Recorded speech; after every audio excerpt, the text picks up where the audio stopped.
Menertawakan dunia persilatan. Xiao Jianghu. Audiobook, novel silat. Cerita, Jin Yong. Jilid 4. Terdengar pengawal Ji memaki, "Bangsat keparat." Mereka adalah kaum pengecut rendah yang beraninya menyerang diam-diam saat ketua sedang meninggalkan markas. Lin Zenan mengajak Lin Pingxi masuk ke dalam rumah, meninggalkan pengawal Ji yang masih memaki-maki di luar.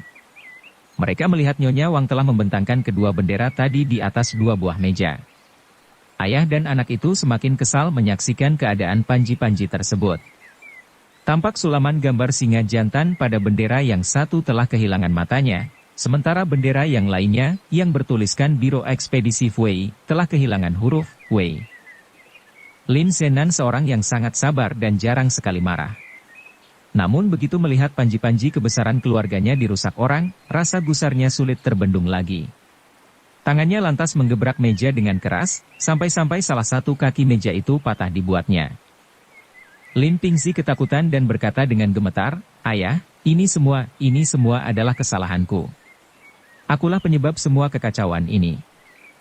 Lin Zenan menjawab lantang, "Kita dari keluarga Lin membunuh orang secara kesatria. Kalau aku bertemu bajingan rendah seperti dia, sudah pasti aku juga akan membunuhnya." Nyonya Wang menyela, "Memangnya seperti apa orang yang kau bunuh?" Lin Pingxi pun menjawab pertanyaan ibunya dengan menceritakan semuanya, mulai dari kematian orang Sichuan bermargayu sampai dengan tewasnya pengawal Si. Nyonya Wang telah mengetahui kematian pengawal Zheng dan Bai Er. Kematian pengawal Si bukannya membuat wanita ini takut, melainkan semakin gusar.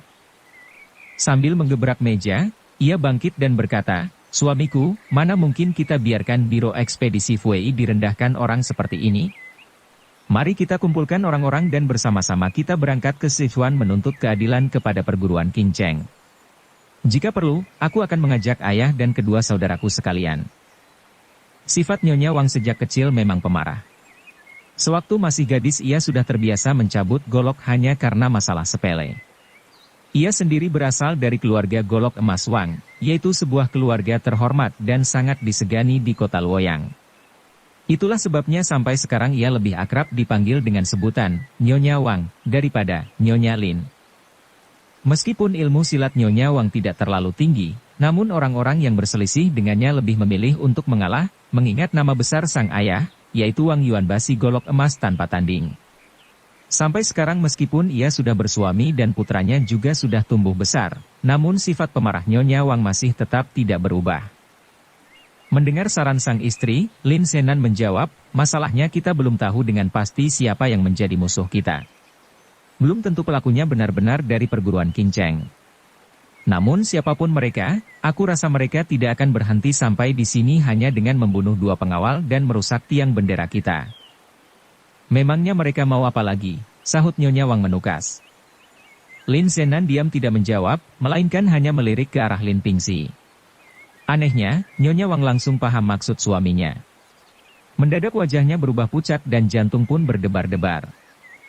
Lin Pingxi yang tidak menyadari gelagat di antara kedua orang tuanya memberanikan diri untuk bicara, "Masalah ini disebabkan oleh kecerobohanku. Laki-laki sejati berani berbuat, berani bertanggung jawab. Sedikit pun aku tidak gentar." Meskipun mengaku tidak gentar, tetap saja suaranya terdengar gemetar. Kalau mereka berani menyentuh seujung rambutmu, maka mereka harus melangkahi mayat ibumu ini lebih dulu," sahut Nyonya Wang. "Panji kebesaran perusahaan kita sudah berkibar selama 3 generasi. Belum pernah sekalipun kita tunduk dan menyerah kepada orang lain. Jika sakit hati ini tidak dibalas, rasanya tidak pantas lagi kita disebut sebagai manusia." "Aku tidak sanggup lagi berdiri di depan cermin," lanjut wanita itu sambil berpaling ke arah suaminya. Lin Zenan mengangguk dan menjawab, "Akan kukirim orang untuk menyelidiki apakah di dalam kota ditemukan wajah-wajah asing yang tidak dikenal. Juga akan kutambah jumlah penjaga di sekitar gedung kantor ini. Kalian berdua tunggu saja di dalam. Lebih-lebih, Ping Er tidak boleh sampai keluar sedikit pun." "Ya, aku mengerti," jawab Nyonya Wang. Kedua suami istri ini yakin bahwa cepat atau lambat putra mereka pasti menjadi sasaran musuh. Mereka berada di tempat terang, sementara musuh berada di dalam gelap. Sedikit saja Lin Pingxi melangkah keluar gedung, tentu bahaya akan langsung mengancamnya. Tapak penghancur jantung. Lin Zenan berjalan ke depan sampai di aula gedung, di mana para pegawai telah berkumpul menunggu perintahnya. Segera ia memerintahkan mereka untuk menyebar menyelidiki kemungkinan adanya wajah-wajah asing mencurigakan yang berkeliaran di dalam kota, serta menambah jumlah para penjaga untuk meronda di sekitar gedung. Rupanya para pegawai ini merasa dipermalukan, karena kedua tiang bendera telah dirobohkan musuh sementara mereka tidak mengetahui sama sekali. Dengan perasaan gusar, mereka telah berseragam lengkap dan mempersiapkan senjata masing-masing. Perintah yang telah disampaikan sang ketua segera dilaksanakan dengan penuh tanggung jawab. Lin Zenan terharu menyaksikan semangat persatuan para pegawainya yang merasa ikut memiliki biro ekspedisi Fui itu. Setelah mendengar sumpah mereka yang siap bekerja dan berkorban demi kehormatan perusahaan, ia lantas masuk kembali menemui istri dan putranya di ruang tengah. Ping Er, kesehatan ibumu selama beberapa hari ini agak menurun, ujarnya kepada Lin Pingzi. Setiap saat musuh bisa datang menyerang. Bagaimana kalau kau tidur di depan pintu kamar sekaligus menjaga ibumu? Mendengar ini Nyonya Wang langsung menyela, aku tidak perlu, namun ia langsung paham akan maksud sesungguhnya dari ucapan sang suami. Sebenarnya Lin Zenan bukan meminta agar Lin Pingzi melindungi ibunya, melainkan supaya putranya itu dekat dengan sang ibu dan ini akan membuatnya lebih aman. Mereka sadar Lin Pingzi bersifat angkuh dan sudah pasti merasa direndahkan jika secara terang-terangan ia disuruh berlindung kepada sang ibu demi keselamatan dirinya. Tentu putranya itu akan tersinggung dan memilih keluar rumah menantang musuh. Jelas ini sangat berbahaya. Menyadari maksud sang suami, Nyonya Wang pun menahan kata-katanya. Benar, Ping Er.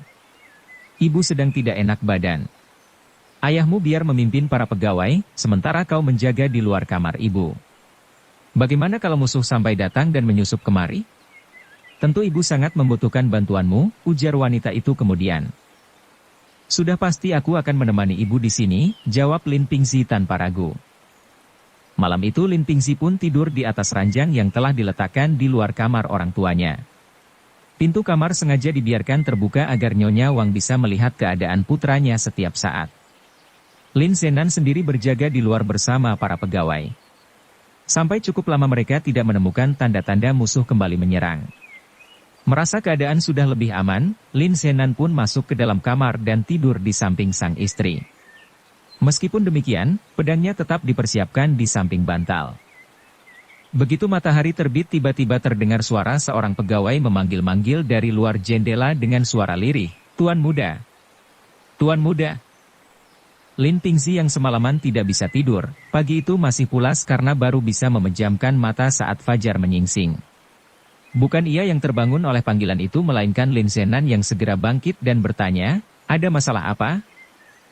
"Kuda putih milik tuan muda, kuda itu sudah mati," jawab pegawai itu dari luar. Kalau yang mati kuda lainnya tentu tidak menjadi persoalan. Namun karena yang mati adalah kuda putih kesayangan Lin Pingzi, buru-buru ia melapor kepada sang majikan muda. Mendengar suara ribut-ribut, Lin Pingzi terbangun pula dari tidurnya dan berkata, "Akan kulihat ke sana." Lin Zenan berpikir kematian kuda putih ini tentu ada sangkut pautnya dengan peristiwa-peristiwa sebelumnya. Ia pun bergegas menuju ke kandang bersama Lin Pingzi. Sesampainya di sana mereka menyaksikan si kuda putih sudah tergeletak tanpa nyawa.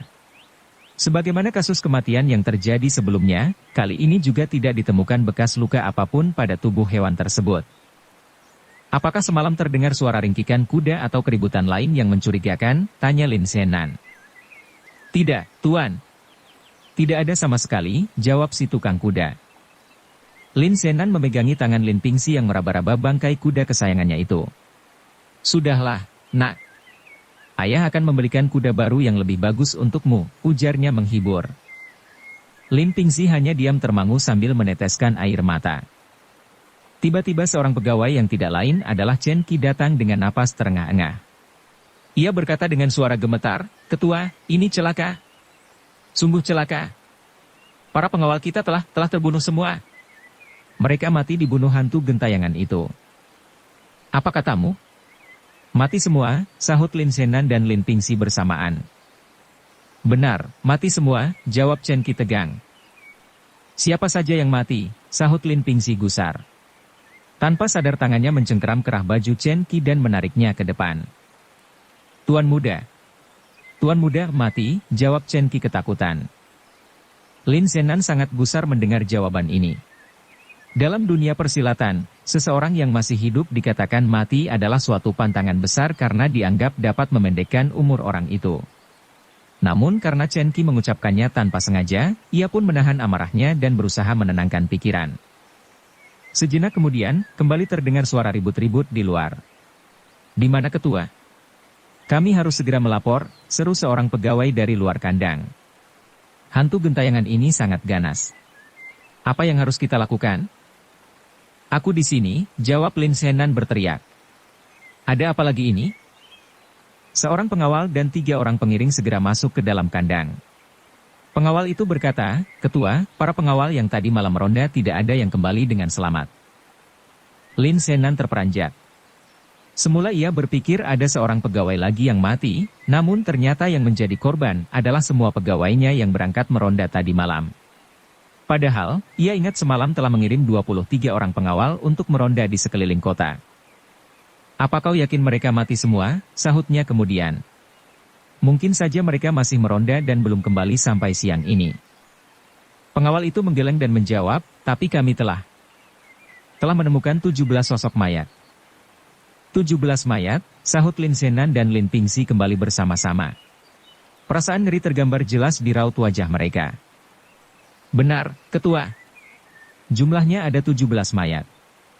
Di antaranya terdapat pengawal Fu, pengawal Qian, dan pengawal Wu. Mayat-mayat tersebut telah kami tempatkan di ruang depan, jawab si pengawal mempertegas laporannya.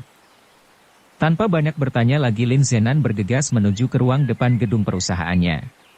Tampak di ruangan itu terbaring 17 sosok mayat pegawai Biro Fui dalam keadaan membujur kaku, sementara meja dan kursi telah disisihkan ke tepi merapat dinding.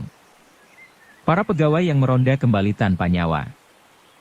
Meskipun sudah kenyang pengalaman dan sering mengalami kesulitan dalam hidup, tetap saja perasaan Lin Zenan tergetar dibuatnya. Tanpa disadari tangannya gemetar dan lututnya terasa lemas menyaksikan pemandangan tersebut. Kenapa, ujarnya bertanya-tanya.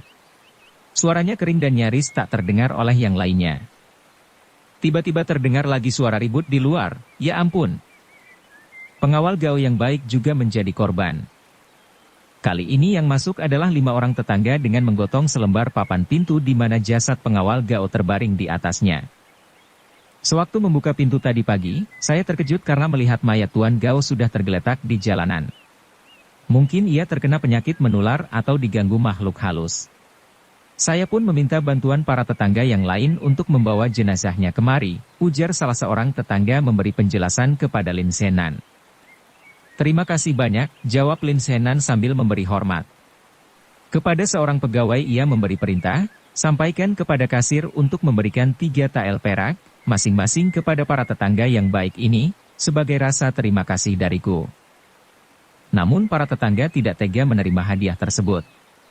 Dengan wajah ngeri, mereka lekas-lekas mohon diri setelah menyaksikan belasan mayat memenuhi ruangan. Tidak lama kemudian datang lagi 4 jenazah, sehingga hanya tinggal seorang saja yang belum ditemukan. Pegawai yang seorang lagi itu adalah pengawal Ju, dan mereka yakin tidak lama lagi mayatnya akan segera ditemukan. Lin Zenan masuk ke kamar dan meneguk secangkir teh hangat untuk menenangkan perasaan. Meskipun demikian, jantungnya masih juga berdebar-debar. Dengan perasaan gelisah ia berjalan ke halaman depan dan memandang ke sekeliling. Hatinya terguncang menyaksikan panji-panji kebesaran Biro Ekspedisi Fui yang selama ini berkibar dengan gagah, sekarang sudah tiada lagi. Musuh telah membunuh lebih dari 20 orang pegawainya namun tidak pernah menampakkan diri sama sekali.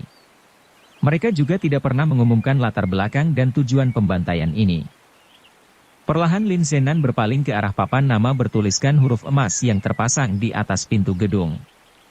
Sambil menghela napas ia berpikir, puluhan tahun lamanya nama besar Biro Ekspedisi Fui berjaya di mana-mana. Apakah hari ini akan hancur di tanganku? Tiba-tiba terlihat seekor kuda muncul dari ujung jalan menuju ke arah gedung biro. Kuda itu berjalan pelan-pelan dengan mengangkut sesosok mayat yang tersampir di atas pelana. Lin Zenan bergegas menghampirinya dan ternyata kuda itu mengangkut jasad pengawal Ju. Rupanya musuh telah membunuh pegawainya itu dan meletakkan mayatnya di atas punggung kuda. Kuda ini hafal jalan pulang sehingga akhirnya sampai di hadapan sang majikan. Lin Zenan menghela napas panjang dan meneteskan air mata membasahi mayat pengawal Ju. Seorang diri ia menggendong mayat pegawainya itu ke dalam gedung sambil berkata, "Adik Ju, jika aku tidak bisa membalaskan kematianmu, biarlah aku mati penasaran. Namun sayangnya, kau kembali ke sini tanpa bisa menyebutkan siapa orangnya yang telah membunuhmu." Sebenarnya pengawal Ju hanyalah seorang pegawai biasa, dan juga tidak terlalu akrab dengan Lin Zenan. Adapun sumpah dan air mata yang dikeluarkan itu jelas dikarenakan perasaan gusar dan putus asa yang sudah memenuhi rongga dadanya. Lin Zenan kemudian melihat istrinya berdiri di depan ruang aula sambil memegang sebilah golok emas di tangan kiri. "Dasar penjahat busuk, kau hanya berani menyerang dengan sembunyi-sembunyi. Jika kau memang laki-laki, lekas keluar. Tunjukkan batang hidungmu. Apa kau lebih suka disebut sebagai pengecut?" "Hah?" bentaknya sambil menunjuk-nunjuk dengan tangan kanan. Lin Zenan bertanya, "Istriku, apa kau melihat sesuatu?" Nyonya Wang menjawab, "Tidak." Kawanan bangsat itu tidak berani menampakkan diri karena takut terhadap ilmu pedang penakluk iblis milik keluarga kita. Sambil mengacungkan goloknya, wanita itu melanjutkan, "Dia juga takut terhadap golok emas di tanganku ini." Pada saat itulah tiba-tiba terdengar suara orang tertawa dari salah satu sudut atap rumah. Disusul kemudian sebuah senjata rahasia melesat menyambar ke arah Nyonya Wang dan mengenai golok yang dipegangnya. Seketika golok emas pun terlepas dari pegangan sementara Nyonya Wang merasa tangannya tergetar kesakitan. Golok emas tersebut terus melayang sampai jatuh di tengah halaman. Tanpa pikir lagi, Lin Zenan menerjang ke atas dan menusukkan pedangnya. Yang ia mainkan adalah jurus menyapu bersih kaum iblis, di mana ujung pedangnya terlihat bagaikan sari bunga bertebaran di udara. Sudah beberapa hari Lin Zenan menyimpan dendam terhadap musuh yang tidak terlihat itu. Kini begitu ada kesempatan, amarahnya langsung meledak dan ia pun menyerang dengan sekuat tenaga. Namun pedang di tangannya ternyata hanya mengenai tempat kosong, sementara musuh yang ia cari telah menghilang entah kemana. Nyonya Wang dan Lin Pingzi ikut naik ke atap untuk membantu, namun mereka bertiga tidak menemukan apa-apa. "Jahanam! Anak anjing! Kalau kau memang laki-laki lekas keluar dan bertarung denganku." "Pengecut macam apa pula kau ini?" bentak Nyonya Wang. "Kemana bajingan itu pergi?" "Siapa dia sebenarnya?" ujarnya kemudian bertanya kepada sang suami. Lin Zenan menggeleng dan menjawab, "Simpan tenagamu." Ketiganya terus mencari ke segenap penjuru atap gedung namun tidak menemukan siapa-siapa. Mereka lalu melompat turun dan mendarat di halaman depan. Lin Zenan lantas bertanya kepada sang istri, "Senjata rahasia macam apa yang telah menjatuhkan golokmu tadi?" "Entahlah, aku tidak tahu." "Benar-benar keparat?" jawab Nyonya Wang setengah memaki. Mereka segera memeriksa di sekitar pelataran namun tidak menemukan suatu senjata rahasia apapun. Hanya saja di bawah salah satu pohon ditemukan pecahan batu bata yang sebagian telah lembut seperti pasir. Sepertinya si penyerang gelap memang menggunakan batu bata itu untuk menjatuhkan golok emas di tangan Nyonya Wang. Lin Zenan merasa kagum sekaligus ngeri membayangkan tenaga dalam si penyerang yang mampu menjatuhkan senjata istrinya hanya dengan sepotong batu bata kecil saja. Nyonya Wang sendiri yang sejak semula sibuk mencaci maki kini terdiam tanpa suara. Perasaan gusar di hatinya telah berubah menjadi takut menyaksikan remukan batu bata tersebut. Tanpa bicara sedikit pun, wanita itu lalu masuk kembali ke dalam ruangan. Setelah suami dan putranya ikut masuk, Nyonya Wang segera menutup pintu dan berkata, "Musuh terlalu kuat. Kita tidak bisa menandinginya." Apa yang harus kita lakukan?" Lin Zenan menjawab, "Terpaksa kita harus meminta bantuan para sahabat. Sudah sewajarnya dalam hidup ini kita saling membantu dan meminta bantuan kepada pihak lain. Kita memang memiliki banyak sahabat. Namun dari sekian banyak jumlah mereka, memangnya berapa orang yang berkepandaian di atas kita?" ujar Nyonya Wang. "Jika kita mendatangkan para sahabat yang berkepandaian biasa saja atau bahkan di bawah kita, tentu mereka tidak akan banyak membantu." "Pendapatmu memang tidak salah," jawab Lin Zenan.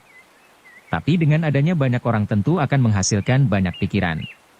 Tiada salahnya kalau kita mendatangkan mereka untuk berunding bersama." "Benar juga. Kalau begitu, siapa saja yang menurutmu pantas untuk kita undang?" tanya sang istri. "Kita bisa mengundang yang paling dekat dulu," jawab Lin Zenan. Tentu saja kita datangkan para jago yang bergabung di cabang Hangzhou, Nanchang, dan Guangzhou. Kemudian kita undang pula para pendekar dari luar perusahaan yang berasal dari Fujian sini, serta 3 provinsi terdekat lainnya. Nyonya Wang mengerutkan kening dan bertanya, tapi apakah kau tidak takut? Dengan mendatangkan sedemikian banyak bala bantuan justru akan menjatuhkan nama besar Biro Ekspedisi Fui. Istriku, bukankah saat ini kau berusia 39 tahun? Tiba-tiba Lin Shenan bertanya masalah lainnya. Dalam keadaan seperti ini masih sempat-sempatnya kau bertanya soal umur segala, gerutu sang istri. Aku lahir di tahun macan, memangnya kau sudah lupa? Lin Shenan menjawab, tentu saja tidak. Aku berniat mengirimkan kartu undangan perayaan ulang tahunmu yang ke-40 kepada para sahabat. Apa? Kenapa ulang tahunku dimajukan? Apa aku sudah kelihatan tua? Sahut sang istri menukas. Bukan itu maksudku.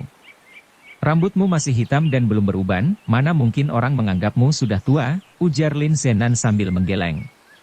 Aku hanya menjadikan ulang tahunmu sebagai alasan untuk mendatangkan bala bantuan. Kalau mereka sudah berkumpul, barulah kita ceritakan maksud yang sebenarnya secara diam-diam. Nah, dengan demikian nama baik perusahaan kita tidak akan tercemar. Nyonya Wang terdiam sejenak, kemudian menjawab, bagus juga. Terserah bagaimana pendapatmu. Kalau begitu, hadiah macam apa yang akan kau berikan kepadaku?